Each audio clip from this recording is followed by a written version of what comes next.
Ile tanyo bener, amai tanyo bener, gure tanyo bener, nggak selamat dunia akhirat.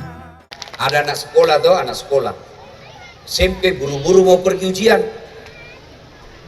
ambil motor, kejar mau lari, dia langgar lampu lalu lintas, dikejar sama polisi.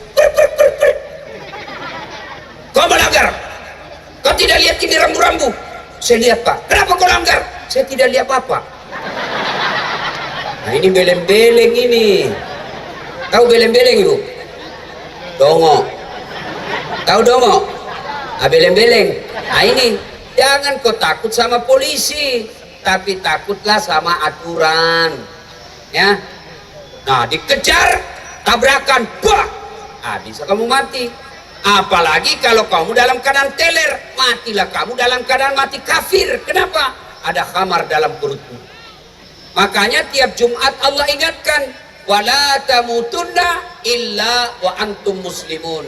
Jangan kamu mati kecuali dalam keadaan beragama Islam.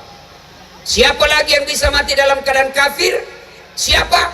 Mereka yang pilpres dan pilkada kemarin, mereka yang menerima serangan fajar. Malah dia tulis di rumahnya, siap menerima serangan fajar. Termasuk anggota DPR yang terpilih karena nyogok. Selama dia makan gajinya itu, kata ulama, selama itu dia makan uang haram. Kenapa? Karena dia nyogok. Termasuk PNS yang jadi pegawai karena nyogok. Ada PNS jadi pegawai karena nyogok.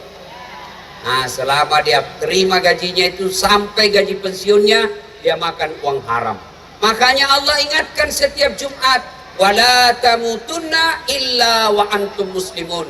Jangan kamu mati kecuali dalam keadaan beragama Islam.